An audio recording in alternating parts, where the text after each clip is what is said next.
kami muna, Ami. Bago magpagawa. Ako, ice cream lang.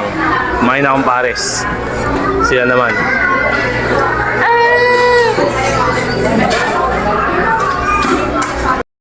Malabo na ba yung mata nyo? At malabo na ba yung buhay nyo? Hindi. O, hindi magpa-albularyo na kayo. Hindi, joke lang. Sinama ko nga pala yung anak ko sa Carriedo, mga tol. Pagawaan ng mga mata dyan. Ay, mata. Ano ba itong mga pinagsasabi ko? Medyo hangover pa kasi ako. Yan, sinama natin mga tol. Daming mga, ano dyan, pagawaan ng mata. Ang kulit pa talaga, Klaus. Hindi, pagawaan ng mga salamin dyan. It means, yung mga malabo na yung mata mo, pwede kang pumunta dyan. Mamimili ka sa Carriedo. Huwag ka lang magpapaloko, ha?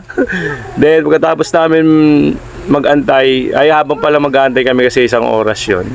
Pumunta kami ng simbahan ng Quiapo, mga tol. Kaya magbawas-bawas kayo ng kasalanan nyo, ha?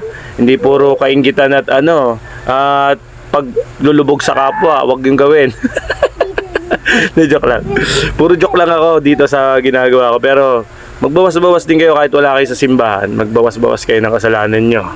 Kung tama pa ba, kung makatarungan pa ba, o makatao pa ba yung ginagawa nyo sa buhay nyo sa pang-araw-araw, gawin nyo na. Huwag yung pakitang tao sa social media. Ang dami kasi pakitang tao sa social media, kunyari mabait. Pero bait-baitan lang pala. Pero ang totoo, mga tol, ang Diyos lang nakakaalam ng tunay na ugali natin. Pinaka-genuine na ugali, yung totoo, yung tunay na ugali nyo. Kaya ang sinasabi ko sa inyo, kaya huwag kayong magmahang-mahangan at huwag kayong magpakapeki sa buhay. Be a real life. Be a real life. Alright, let's go! Ito logo to si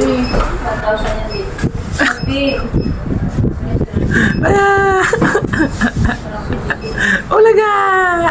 Kulit talaga nito. Ang kulit. Oh, sobrang... Ay, pusa. Si makasira.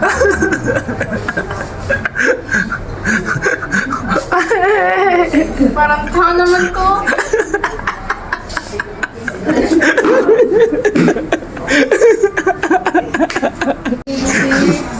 Isa pa daw.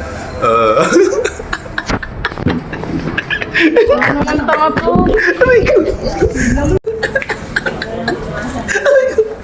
Ay, ako na. Ay. Dinigsi.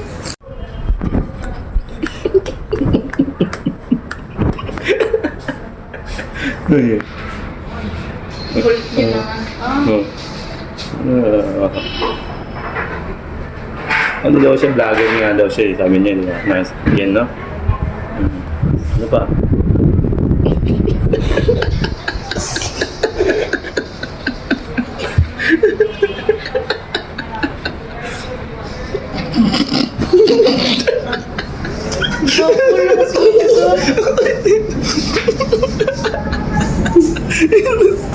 Nagpapatawa. Oh, di ba?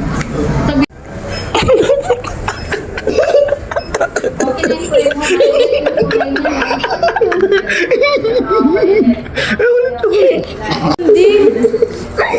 Ang kulit niya yun. Dati naiiwan ko yung kulit mo eh.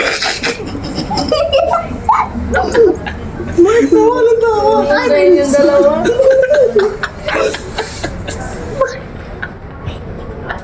Malapit boses mo.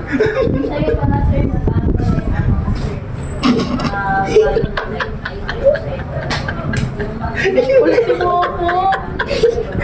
Puro ano naman to.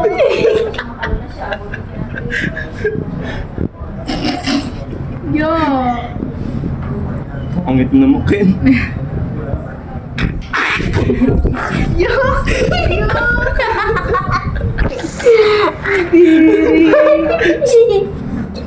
Kulit yun.